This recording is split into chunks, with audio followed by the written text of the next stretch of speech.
But the good news doesn't stop merely with Israel's strong military. It continues with Israel's strong economy. It's a tremendously strong economy. And I'll tell you, we made it stronger by moving Israel to free market principles, which unleashed the spark of genius embedded in our people into innovation, entrepreneurship. And there's a revolution taking place. This couldn't happen at the better time. Look at the 10 leading companies in 2006. 5 energy companies, one IT company, Microsoft.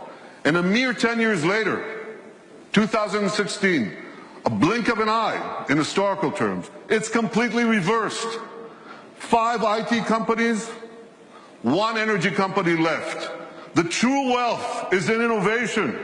You know these companies, Apple, Google, Microsoft, Amazon, Facebook. Guess what? They all have research centers in Israel. All of them. Major research centers. And they're not alone. There are hundreds more. And there's a reason. Something is going on. It's a great change. You want to hear jargon? It's one sentence. This is a terrible sentence, but I have no other way to say it. It's the confluence of big data, connectivity, and artificial intelligence. Okay? Did you get that? Yeah. You know what that does? It revolutionizes old industries, and it creates entirely new industries. So here's an old industry that Israel was always great in, agriculture. We're always good in agriculture.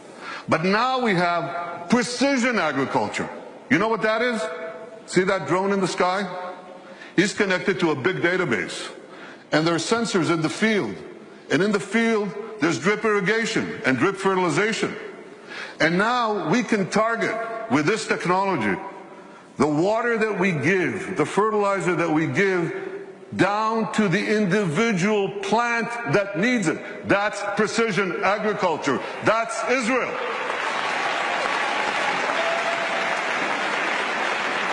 Unbelievable. You know, we were always good in water. I want you to see how good we are. So we recycle almost 90% of our wastewater. The next country with less than 20% is Spain. You can see how Israel, what it does for water, what it does for the environment. So when you take these two things, agriculture and water, and the other technologies that we apply in both, we can change the world. We are.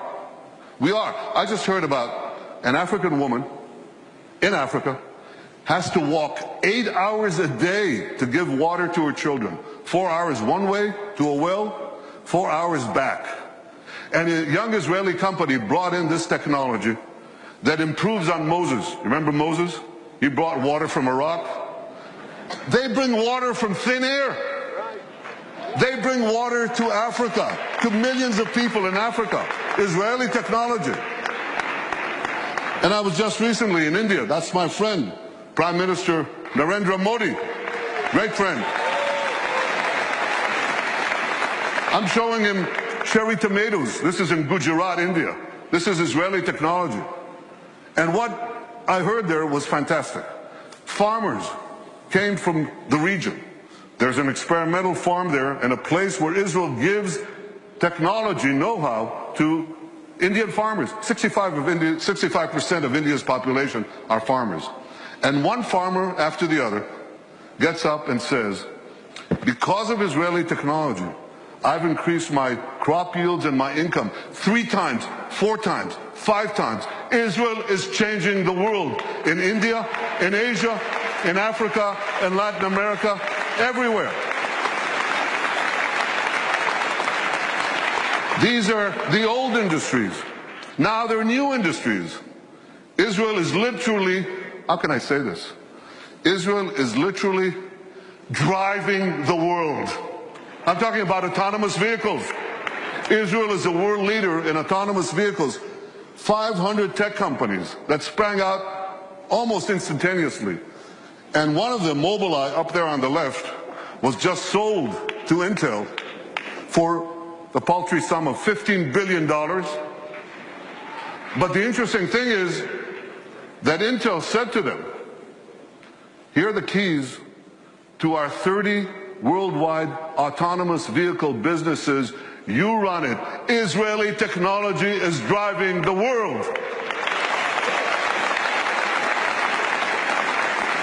And one last industry, there are many more, but one more that you're all familiar with. You have bank accounts? You should. Okay. Well, you don't want anyone hacking into them, right? Or into your cars, or into the planes you ride.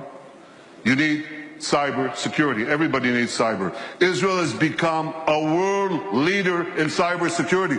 Look at how much they invest in the hundreds of Israeli startup companies, tremendous companies. But here's another factor that you should know. Israel's population is how much? Who knows? Class? 8 million. It's closer to 9, but it's about between 8 and 9 million. That's correct. And what percentage of that is of the world's population? Oh, come on. It's 1/10 of 1%.